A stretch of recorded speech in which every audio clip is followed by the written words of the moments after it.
வழியும் சத்தியமும் ஜீவனுமான ஆண்டவராகிய இயேசு கிறிஸ்துவின் நாமத்தில் உங்கள் யாவருக்கும் என்னுடைய அன்பான வாழ்த்துக்கள்.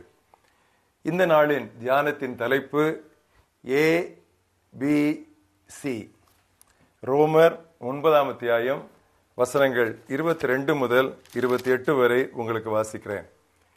தேவன் தமது கோபத்தை காண்பிக்கவும் தமது வல்லமையை தெரிவிக்கவும் தாம் மகிமைக்காக எத்தனமாக்கின கிருபாத்திரங்கள் மேல் தம்முடைய மகிமையின் ஐஸ்வர்யத்தை தெரியப்படுத்தவும் சித்தமாய் அழிவுக்கு எத்தனமாக்கப்பட்ட கோபாக்கினை பாத்திரங்கள் மேல் மிகவும் நீடிய சாந்தத்தோடே பொறுமையாய் இருந்தாரானால் உனக்கென்ன? அவர் யூதரிலிருந்து மாத்திரமல்ல புறவினத்தாரிலிருந்தும் நம்மை அழைத்திருக்கிறாரே. அந்தப்படி எனக்கு ஜனங்கள் அல்லாதவர்களை என்னுடைய ஜனங்கள் என்றும் சிநேகிக்கப்படாதிருந்தவளை சிநேகிக்கப்பட்டவள் என்றும் சொல்லி அழைப்பேன். நீங்கள் என்னுடைய ஜனங்கள் அல்ல என்று அவர்களுக்கு சொல்லப்பட்ட இடத்திலே அவர்கள் ஜீவனுள்ள தேவனுடைய பிள்ளைகள் எண்ணப்படுவார்கள் என்று ஓசியாவின் தீர்க்க தரிசனத்தில் சொல்லி இருக்கிறது. அல்லாமலும் இஸ்ரவேலருடைய இலக்கம் சமுத்திரத்தின் மணலத்தனையாயிருந்தாலும் மீதியாயிருப்பவர்கள் மாத்திரம் ரட்சிக்கப்படுவார்கள் என்றும் அவர் நீதியோடே சீக்கிரமாய் தம்முடைய காரியத்தை நிறைவேற்றுவார். கர்த்தர் பூமியிலே சீக்கிரமாகவே காரியத்தை நிறைவேற்றி முடிப்பார் என்றும் இஸ்ரவேலரை குறித்து சொல்லுகிறான். இன்றைய மனப்பாட வசனம் யோவான் 14ஆம் அத்தியாயம் 6ஆம் வசனம். நம்ம எல்லாருக்கும் தெரிந்த வசனம். நானே வழியும் வாய்மையும் வாழ்வுமாய் இருக்கிறேன். I am the way, the truth and the life. These are the words of Jesus. இன்றைக்கு அநேக கிறிஸ்தவர்களை பார்த்து நீங்கள் ரட்சிக்கப்பட்டிருக்கிறீர்களா என்ற கேள்வியை கேட்டால் அநேகருடைய வாயிலிருந்து உடனடியாக ஆம் என்று பதில் வருவதில்லை. பலவிதமான பதில்களை சொல்லுவார்கள். ஒரு பதிலும் சொல்ல முடியாவிட்டால் தலையை சொரிந்து கொண்டிருப்பார்கள். ஆனால் எத்தனையோ சுவிசேஷ பிரசங்கங்களை அவர்கள் கேட்கிறார்கள். கிறிஸ்தவர்கள் மட்டுமல்ல, கிறிஸ்தவர் அல்லாதவர்களும் வானொலியின் மூலமாக இது போன்ற தொலைக்காட்சி பெட்டிகளின் மூலமாக எத்தனையோ செய்திகளை கேட்டும் அநேகர் இன்னும் ரட்சிக்கப்படவில்லை. இதற்கு காரணம் கிறிஸ்தவர்கள் கடின இருதயம் உள்ளவர்கள், கிறிஸ்தவர் அல்லாதவர்களுக்கு ஒன்றும் புரியாது என்று மொத்தமாக நான் முடிவு கட்டிவிட முடியாது. என்னை பொறுத்த அளவிலே நான் என்ன சொல்லுவேன் என்றால், ரட்சிக்கப்பட வேண்டும், ரட்சிக்கப்பட வேண்டும், மனம் திரும்ப வேண்டும், மனம் திரும்ப வேண்டும், மறுபடியும் பிறக்க வேண்டும், மறுபடியும் பிறக்க வேண்டும் என்று திரும்ப திரும்ப அடிக்கிறோமே ஒழிய எப்படி ரட்சிக்கப்பட வேண்டும் என்று, ஹவு டு பி சேவ்டு என்று தெளிவாக இன்னும் நம்முடைய மக்களுக்கு சொல்லப்படவில்லை என்பதுதான் என்னுடைய கருத்து. ஒருவேளை இந்த தொலைக்காட்சி பெட்டியிலே நீங்க இப்பொழுது என்னை பார்த்து கொண்டிருக்கும் பொழுது, இந்த செய்தியை கேட்டுக்கொண்டிருக்கும் பொழுது உங்களை பார்த்து சகோதரனே, சகோதரியே, தம்பி, தங்கை, ஐயா, அம்மா, நீங்கள் ரட்சிக்கப்பட்டிருக்கிறீர்களா என்று நான் கேட்டால் அந்த கேள்விக்கு உடனடியாக ஆம் என்று உங்களுக்கு பதில் சொல்ல முடியவில்லை என்றால், இந்த செய்தியிலே நான் சொல்லுகிற காரியங்களை நீங்கள் பின்பற்றினால், அதற்கு கீழ்ப்படிந்தால், நிச்சயமாக இன்னொரு முறை உங்களை பார்த்து நீங்கள் ரட்சிக்கப்பட்டிருக்கிறீர்களா என்று கேட்டால் ஆம் என்று உங்களால் தைரியமாக சொல்ல முடியும். 3 படிகள், மிக எளிய படிகள், ஆனால் நன்றாக கவனியுங்கள். முதலாவது, நம்முடைய உண்மையான நிலையை நாம் ஒத்துக்கொள்ள வேண்டும். ஆங்கிலத்திலே accept or acknowledge that you are a sinner. நம்மை நல்லவர்கள் என்று நினைக்க தூண்டும் சில நல்ல நற்குணங்களும் நற்செயல்களுமே நம்முடைய ரட்சிப்புக்கு பெரும் தடையா இருக்கின்றன. ஏசாயா சொன்னான், நமது நீதிகளெல்லாம் கடவுளுக்கு முன்பாக குப்பையும் கந்தையுமா இருக்கிறது என்று அவன் சொன்னான். ஒருவேளை வெளிப்படையான தீச்செயல்கள் நம்மளே காணப்படாமல் இருக்கலாம்.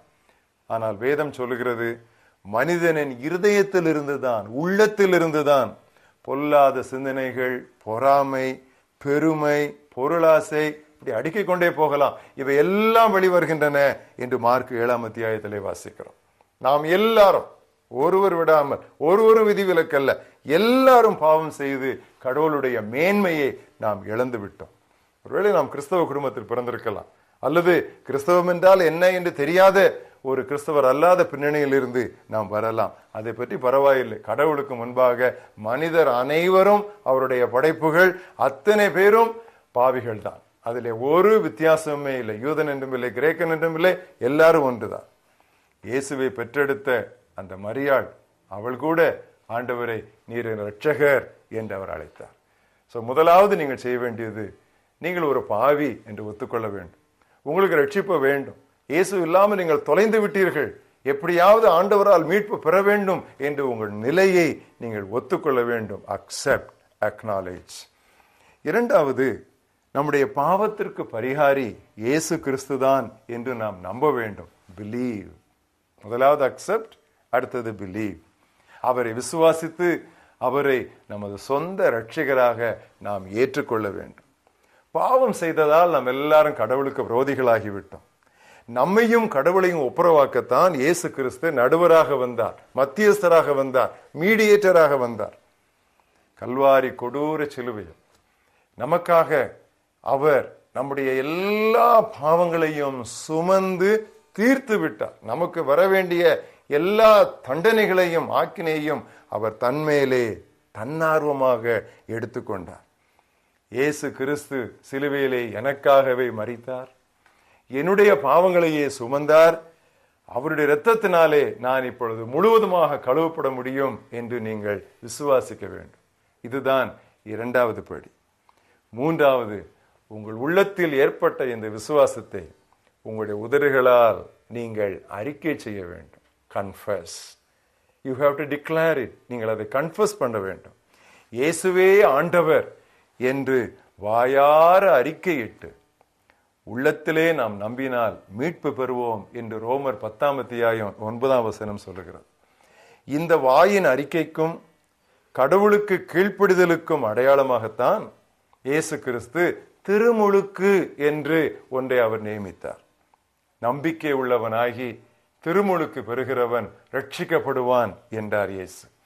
நீங்கள் எவராயிருந்தாலும் சரி, பாவி என்று நீங்கள் ஒத்துக்கொண்டு இயேசுதான் பரிகாரி என்று விசுவாசித்து உங்கள் வாயால் நான் இப்பொழுது அவரை ஏற்றுக்கொள்கிறேன் என்று அறிக்கையிட்டு தண்ணீரில் மூழ்கி உங்களுடைய பழைய மனிதனை புதைத்து இயேசு கிறிஸ்துவின் உயிர்த்தெழுதலின் மேலுள்ள நம்பிக்கையினால் நீங்கள் தண்ணீரை விட்டு எழுந்து வரும் பொழுது நீங்கள் இயேசு கிறிஸ்துவினால் கிடைக்கிற இந்த இலவச ரட்சிப்பை நீங்கள் பெற்றுக்கொள்வீர்கள்.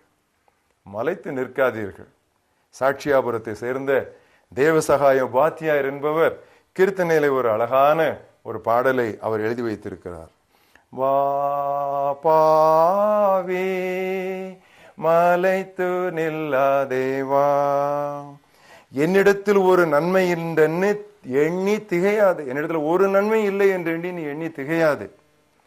உன்னிடத்தில் ஒன்றுமில்லை நான் அறிவேன், உள்ளபடி வாவேன். Just as I am. நீங்கள் எப்படி இருக்கிறீர்களோ அப்படியே வாருங்கள். இன்றைக்கு ஆண்டவர் இந்த ரட்சிப்பை உங்களுக்கு அருள ஆவலாய் காத்திருக்கார்.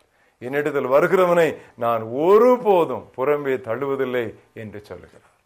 இப்பொழுது நான் உங்களுக்கு ஒரு ஜெபத்தை நான் சொல்லிக் கொடுக்கிறேன். நீங்கள் இப்பொழுது ரட்சிக்கப்பட விரும்பினால் இந்த ஜெபத்தை என்னோடு கூட சேர்ந்து நீங்கள் சொல்லுங்கள். இருதயத்திலே விசுவாசத்தோடு சொல்லுங்கள். நிச்சயம் இந்த நொடியிலேயே நீங்கள் ரட்சிக்கப்படுவீர்கள். பரம தந்தையே, நான் ஒரு பாவி என்று ஒத்துக்கொள்கிறேன். இயேசு கிறிஸ்து இல்லாமல் எனக்கு நரகம்தான். இன்று இப்பொழுது என்னுடைய பாவத்திலிருந்து நான் மனம் திரும்புகிறேன். இயேசு கிறிஸ்து எனக்காகவே சிலுவையில் அடிபட்டார் என்று விசுவாசிக்கிறேன். இயேசு கிறிஸ்து சிலுவையிலே என்னுடைய பாவங்களைத்தான் சுமந்தார் என்று விசுவாசிக்கிறேன். அவரை என்னுடைய இரட்சகராக, என்னுடைய மீட்பராக, என்னுடைய ஆண்டவராக இப்பொழுது நான் ஏற்றுக்கொள்கிறேன். என்னுடைய வாயாலே இயேசுவே இரட்சகர் என்று அறிக்கையிடுகிறேன். திருமுழுக்கிலே உமக்கு நான் கீழ்ப்படுகிறேன். என்னை உமது பிள்ளையாக நீர் ஏற்றுக்கொண்டதற்காய் நன்றி. உம்முடைய சமாதானம் இப்பொழுது என் உள்ளத்தில் வந்ததற்காய் நன்றி. உமக்கு ஸ்தோத்திரம். உம்மை போற்றுகிறேன். இயேசு கிறிஸ்துவின் நாமத்தில் பிதாவே. ஆமென்.